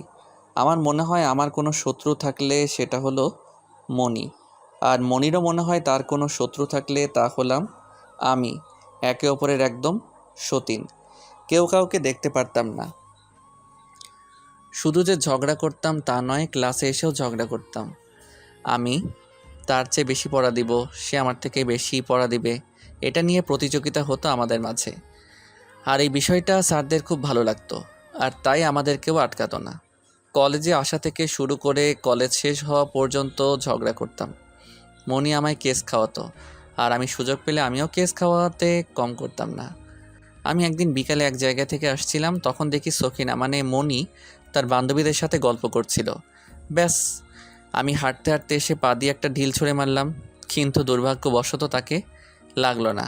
তাই আমি গান বলতে লাগলাম, সখিনা রে ও সখিনা রে, তোকে দেখে আমি ধরে রাখতে পারি না রে। বমি। ব্যাস, আগুন আসলো জায়গায় লেগে গেল। আগুন আসল জায়গায় লেগে গেল। সখিনা বুঝে গেল কে গান বলছে। তারপর শুরু হয়ে গেল আমাদের ঝগড়া একজন নোট করছিল। আমার চোখে পড়ল, কিন্তু তেমন কিছু ভাবলাম না। আমার চোখে কিছুটা আন্দাজ খেলো, কিন্তু তেমন কিছু মনে করলাম না। ঝগড়া করে যে যার মতো যাচ্ছিলাম, তখন কিছু একটা ডাউট হলো। এদিকে মনি যাবার সময় তাকে আটকালো আর আজে বাজে কথা বলতে লাগলো। আমি সেখান থেকে আবার ঘুরে আসলাম আর এসে দেখি মনির চারদিকে তারা দাঁড়িয়ে মনির ওড়না ধরে টানাটানি করছিল। আমি সেখানে গেলাম আর তারা আমায় দেখে চলে গেল। আমি চলে আসছিলাম, তখন সকিনা বলল, এই গুন্ডা এই। বাহ সকিনা বাহ, ওরা গুন্ডা হয়ে এসে যা করার তা করছিল, তাতে কিছু হলো না। আর আমি বাঁচালাম বলে আমি গুন্ডা? ওদের তো আমিই দেখে নিতাম, কিন্তু সেটা বড় কথা নয়। বড় কথা হলো ওদের তুই পাঠিয়েছিলি যাতে আমার সামনে হিরো বলতে পারিস। ও হ্যালো সকিনা, তোর সামনে আমার হিরো হওয়ার কোনো ইচ্ছে নাই। যেই না চেহারা, নাম তার সকিনা। শোন, আমার মতো সুন্দরী মেয়ে দেখলে সবাই হিরো হতে চায়। হাহা সুন্দরী, আর তুই? হাহা। শোন চিকন আলী, আমার পিছনে এখন অনেক ছেলে লাইন দিয়ে দাঁড়িয়ে আছে। পচা মাছে একটু মাছি বেশিই পড়ে, এতে গর্ব করার কিছু নাই।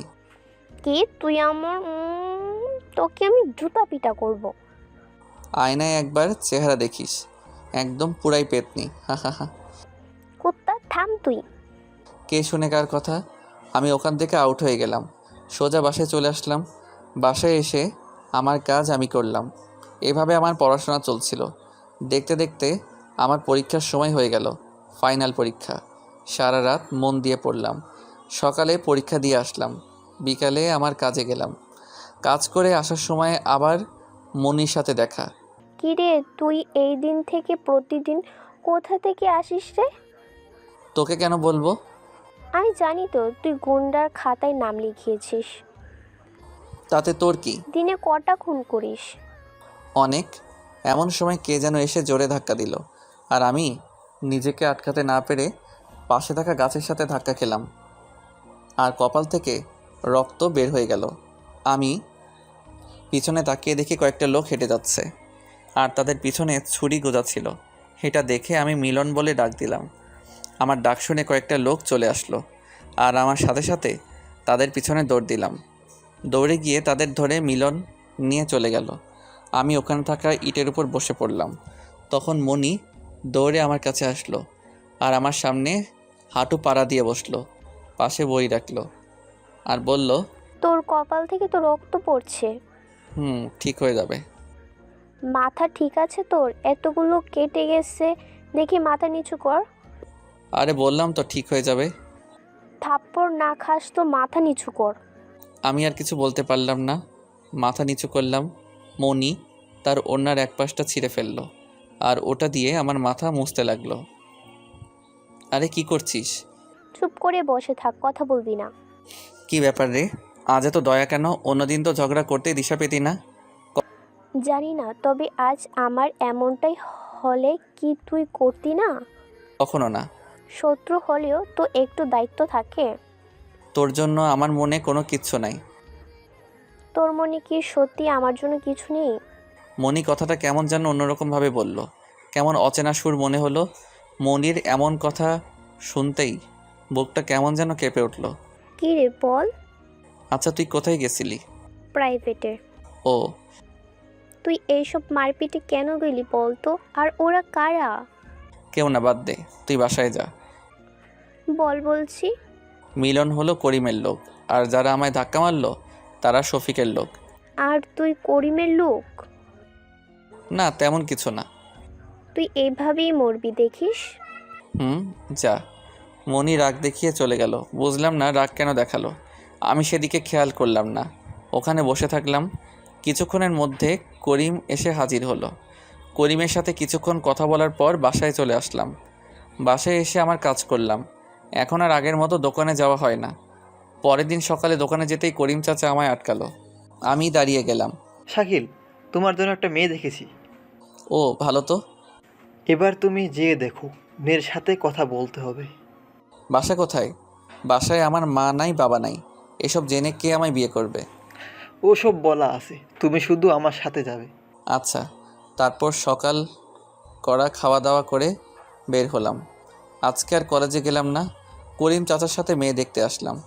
এসে বাড়ির ভিতরে গেলাম। বাড়িটা বলতে গেলে আমাদের মতোই, তাই আমি একটু খুশি হলাম, কারণ ভালো বাড়ি হলে ঝামেলা হতো। ভিতরে যে সালাম দিলাম, মেয়ের বাবা মা আমাদের বসতে দিল। তারপর নাস্তা পানির পাট শেষ করে মেয়ে দেখার পালা আসলো। মেয়েটা বেশ সুন্দরী, রূপে তো রূপালী, গুণে কেমন হবে কে জানে। ঠিক এমন সময় মেয়ে বলল আমার সাথে নাকি কথা বলবে। এই কথা শুনে তার বাবা মা আমাদের আলাদা জায়গায় পাঠালো। আমায় দেখেছেন আপনি? হ্যাঁ, আমার মতো এত সুন্দরী মেয়ে আপনার মতো একজন নাপিতকে কি করে বিয়ে করবে? কিন্তু আপনি একজন সাধারণ নাপিত, যার কাজই হলো অন্যের চুল কাটা, অন্যের চাকর হয়ে থাকা। দেখুন ম্যাডাম, আমরা সবাই একজনের চাকর, আর দুনিয়ায় কারো গোলামি না করলে কেউ টাকা দেখতে পায় না। নাপিতকে দেখলেই আমার আবার উল্টি আসে, গা থেকে কি বিচ্ছিরি গন্ধ। এছাড়াও মেয়েটা আরও অনেক কথা বলে আমায় অপমান করলো। মন খুব খারাপ হয়ে গেল। নাপিত বলে কি আমার কোনো সম্মান নেই? আমি আর এক মুহূর্ত ওখানে থাকলাম না, চাচাকে নিয়ে চলে আসলাম। বারবার কানের কাছে মেয়েটার কথাগুলো ভেসে আসছে। এদিকে কলেজে যাইনি বলে রাকিব আর জনি ফোন দিতেছে। মনের দুঃখ বলার মতো তারাই দুজন আছে আমার, তাই আমি কলেজে চলে গেলাম কোনো বই ছাড়াই। কলেজে গিয়ে উঠতে দেখি মনি, রাকিব আর জনির কাছে বসে আছে। আমি সোজা চলে আসলাম। আমায় দেখে মনি মুখ ভেঙচি দিল। এতক্ষণ কলেজে শান্তি ছিল। তো আমি কি করতে পারি? চলে যান। সরেনতে। দেখ, এইটা আমারও কলেজ, তাই যেখানে খুশি বসতে পারি, তোর কি? এখানে বাদ দিয়ে বস। এই তোরা থামবি? শাকিল, কলেজে আসিস নাই কেন? মেয়ে দেখতে গেছিলাম। মেয়ের সাথে ডেটিং করতে গিয়েছিল। সে তো এখন নামকরা গুন্ডা, এন্টারটেনমেন্ট তো লাগবে। বিয়ে করার জন্য। তারপর? মেয়ে না করছে। কি আনন্দ আকাশে বাতাসে, তোর মতো গুন্ডাকে কেউ মেনে নিবে না। গুন্ডা মানে কি? ওমা, তোমরা কি জানো না, সে এই জেলার সব থেকে বড় গুন্ডার দলের লিডার। কি বলছো? বিশ্বাস না হয় তো ওকে জিজ্ঞেস করো। কিরে শাকিল, মনি এসব কি বলছে? আসলে জনির কথার উত্তর দে, হুমকি কি?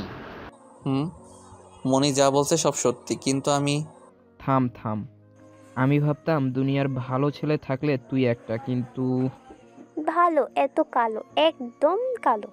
ছি শাকিল, ছি, তুমি এমন একটা কাজ করতে পারলে? আমার কোনো উপায় ছিল না। কোনো গুন্ডার সাথে আমাদের কোনো পরিচয় নেই। আজ থেকে তোর আর আমাদের মধ্যে সমস্ত সম্পর্ক শেষ। জনি, ভুল করেও আমাদের নাম নিবি না। তুই একটা গুন্ডা, তুই একটা খুনি। আমাদের সামনে থেকে সরে যা। আজকের পর থেকে আমাদের সাথে কথা বলার চেষ্টা করলে আমাদের মরা মুখ দেখবি। রাকিব, চলে যায় এখান থেকে। না, আমার আর কিছু বলার মতো থাকলো না। কিছু না বলে ওখান থেকে চলে আসলাম। কষ্টে বুকটা ফেটে যাচ্ছে। বাসায় আর গেলাম না, কি করব বুঝতে পারছি না। হাঁটতে হাঁটতে এক ফাঁকা মাঠে চলে আসলাম আর পুকুরের পাশে বসে পড়লাম। একটু পর কে যেন আমার পিছনে এসে হাঁপাচ্ছে। আমি তাকিয়ে দেখি মনি দৌড়ে এসে হাঁপাচ্ছে। আমার এবার রাগ উঠে গেল। কি চাস তুই? এবার তো তোর শান্তি হয়েছে, আর কি করবি বল? ধর্ষণ না করেও ধর্ষক বানালি, অপরাধ না করে অনেক শাস্তি দিয়ে নিছিস, এখন আমার একমাত্র আপনজনকে দূরে করে দিলি। এবার তো খুশি তুই? আরো অনেক কিছু। এবার আমার জীবনটা নিয়ে নে, এছাড়া তো আমার কিচ্ছুই নাই। হঠাৎ মনি আমার হাত ধরে টানতে টানতে পাশে একটা ভাঙা বাড়িতে নিয়ে গেল আর দাঁড়িয়ে গেল আমার সামনে। কলেজে সবার বড় হওয়ার জন্য তোকে আমি মিথ্যা অপবাদ দিয়েছিলাম। তারপর থেকে তুই আমায় ভয় দেখাতি, যা না করে শাস্তি পাইছিস তা করবি।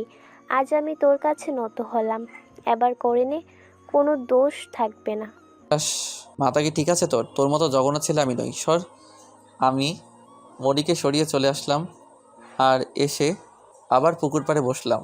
একটু পর মনিও এসে আমার পাশে বসলো। আমার খুব রাগ হয়েছিল যখন তুই বললি যে তুই বিয়ে করার জন্য মেয়ে দেখতে গেছিলি, আর তাই রাগের মাথায় তোর বন্ধুদের সামনে যা তা বলে দিছি। তোর কিসের রাগ? জানি না, তবে অনেক রাগ হয়েছিল। এত না পেঁচিয়ে কী বলবি বল, আর আমায় একা কর। চিকন আলী, আমি জানি আমি পেতনির মতো দেখতে, তোর সাথে সবসময় ঝগড়া করি, তোকে অনেক কষ্ট দিয়েছি, অনেক শাস্তি দিয়েছি, তবু তুই সব ভুলে গিয়ে এই পেতনির আমাকে তোর বউ বানাতে পারবি? মনির কথা শুনে তো আমার চোখ কপালে উঠে গেল। কি বলবো, ভাষা খুঁজে পেলাম না। আমি ভাবতেও পারিনি মনি এসব কথা বলছে। কি হলো বল, পারবি তো? আবার কি প্ল্যান করছিস বল তো? এবার কিসের অপবাদ দিবি? বিয়ের। তোকে আমি বিয়ে করব, আর তোর সব অপবাদের বিচার আমি করব। এমনিতেই আমার অনেক ক্ষতি করছিস, প্লিজ আর ক্ষতি করিস না। কেন বুঝতে পারছিস না? আমি সত্যি সত্যি তোকে ভালোবাসি। এটাও কি মানতে হবে যে কি আমায় দেখলে রাগে লাল হয়, সে কি না আমায় ভালোবাসে? তোর সাথে ঝগড়া করতে করতে কবে যে ভালোবেসে ফেলেছি জানি না। আমার কসম লাগে, আমি সত্যি তোকে ভালোবাসি। দেখ মনি, তোর কথা যদি সত্যি হয় তাহলে ধারণা মাথা থেকে ফেলে দে, কারণ তুই জানিস আমি কার মধ্যে জড়িয়ে আছি। হ্যাঁ, তুই ওই গুন্ডাদের সাথে জড়িয়ে আছিস। তুই একটা গুন্ডা, তাই বলছি ওসব ছেড়ে প্লিজ ফিরে আয়। তোর জন্য আমি সব কিছু করতে পারবো, কিন্তু তোকে হারাতে পারবো না। না, তা হয় না, ওদের আমি ছাড়তে পারবো না। কেন পারবি না? কি আছে ওদের কাছে? কিছু না। জানতাম তুই আর আগের শাকিল নোস, একটা গুন্ডা হয়ে গিয়েছিস, গুন্ডা। হঠাৎ এমন কথা কোনো মেয়ের কণ্ঠে শুনে ঘুরে পিছনে তাকালাম। তাকিয়ে দেখি সুমি হাঁটতে হাঁটতে আসছে। আরে সুমি, তুমি এখানে কি করে? তোমায় দেখতে চলে আসলাম। মানে? মানে শাকিল গুন্ডা নয়। তাহলে কে? ওকে, এটা তুমি জানলে তুমি অবাক হবে। মানে? সুমি কি করছো? সমস্যা নাই। আপনি বলুন। শাকিল একজন আর্মি অফিসার, মানে ক্যাপ্টেন। কি কি বলছেন এইসব? হ্যাঁ, আমি ঠিকই বলছি। আগামীকাল শাকিল ব্যাস পাবে। সে গুন্ডা হয়েছিল কারণ সে মিশনে ছিল, আর এখন সেটা পূরণ হয়ে গেছে। মানে? হ্যাঁ, চেয়ারম্যানের আসল পরিচয় আমরা জেনে গেছি, আর তার সাথে ড্রাগস, হিরোইন আর নকল টাকার নোট সহকারে ধরা পড়ছে। তুমি এখন সফল। হুম। কিন্তু এর বন্ধুরা তো? কিন্তু একটা জিনিস বুঝলাম না, তুই এসব কবে হলি? একটা বিশাল মিশন চলে আসে, আর কমান্ডার সমস্ত পুলিশ অফিসে জানিয়ে দেয় সিক্রেট কয়েকজন লোক লাগবে। আমি খুঁজতেছিলাম, ঠিক এমন সময় খবর পাই শাকিল জেলে আছে। সাথে সাথে চলে আসি। এটা মনির জন্য হয়েছে। সেদিন মনি আমায় মিথ্যা অপবাদ দিয়ে জেলে পাঠিয়ে দেয়, আর তখন আমি জেলে আটকা পড়ে যাই। সেখান থেকে শাকিলকে নিয়ে কমান্ডারের কাছে যাই, আর শাকিল এত ভালো ট্যালেন্ট দেখায় যে কমান্ডার ফিদা হয়ে যায়। তাই শাকিলকে পুরো 3 মাস ক্যাপ্টেনের ট্রেনিং দেওয়া হয়। এরপর আমায় পাঠানো হয় মিশনে। মিশনটা ছিল অনেক ভয়ানক আর মারাত্মক, যেখান থেকে ফিরে আসা ভাগ্যের ব্যাপার ছিল। এমন পরিস্থিতিতে আমরা জয় হয়ে ফিরি, আর এই খুশিতে হাই কমান্ডার আমাদের ছুটি দেয়। আর এখানে আসার পর আমার হাতে একটা কেস পড়ে চেয়ারম্যানের নামে, যার কোনো প্রমাণ ছিল না, কিন্তু দিতে কেউ রাজি ছিল না। আর এটাই আমি শাকিলকে বলতে আসি। এসে দেখি তোমরা সবাই বসে আছো। শাকিলকে একা ডাকলে সন্দেহ হবে, তাই ইশারায় শাকিলকে আমার কথা বোঝানোর চেষ্টা করি। সুমির ইঙ্গিত আমি বুঝতে পারি, আর আমি বিকেলেই পাশের গ্রামে গিয়ে চেয়ারম্যানের ব্যাপারে খবর নিতে চাইছিলাম, কিন্তু পাই নাই। আর তাই আমি তাদের দলে যোগ হয়ে যাই। তারপর তাদের মধ্যে থেকেই আমি আমার মিশন চালিয়ে যাই। অতপর এখন সেই মিশন শেষ হলো। এটা শাকিলের কোনো অর্ডার ছিল না, শুধু আমি বলাতে করে। আমাদের মতো কতজন ছেলে বাবা মা পরিবার ছেড়ে বর্ডারে গিয়ে আমাদের রক্ষা কবচ হয়ে দাঁড়িয়ে আছে, আর আমরা এর মধ্যে শত্রু পয়দা করছি। একদম ঠিক। এবার সবাই বাসায় চলো। তারপর সবাই যে যার বাসায় চলে গেলাম। পরের দিন আমাদের ব্যাচ দেওয়ার জন্য এক বিশাল অনুষ্ঠানের আয়োজন করা হলো। সেখানে আমি সহ যারা আমার আন্ডারে কাজ করতো তাদেরও আমন্ত্রণ করা হলো। এছাড়াও বড় বড় আর্মি অফিসার সেখানে আসলো। অবশেষে সবার সামনে আমাদেরকে ব্যাচ দেওয়া হলো, আর বাংলাদেশে আর্মি দলে আমন্ত্রণ জানালো। খুব খুশি খুশি মনে হচ্ছে। আজ বাবা থাকলে কতই না খুশি হতো। এরপর অনুষ্ঠান প্রায় শেষের দিকে। ভাগ্যক্রমে আমায় যোগ করা হলো পাশের থানায়। অনুষ্ঠান শেষে বাসায় আসার সময় মনি আমায় আটকালো। আমি দাঁড়িয়ে গেলাম, সাথে রাকিব জনি ছিল। কি হলো? ওই মেয়েটা কই? কে? ওই যে পুলিশ মেয়ে। ওই তো আসছে। হ্যাঁ আসছে, সব সময় ওর কিছু নজর থাকে তাই না? আরে কি বলিস? তুই আজকে থেকে সুমিকে আপু বলে ডাকবি। কি বলছিস সেটা? যা বলছি তাই কর, নয়তো তোর 12টা বাজাবো। ওকে। একটু পর সুমি আসলো। আমি তার সামনে গেলাম আর বললাম, সুমি, তুমি কি আমার আপু হবে? কি বলছো পাগলের মতো? এটা আমার বউয়ের অর্ডার। আর্মি হোক বা সরকার হোক, বউয়ের কাছে সবাই কাবু।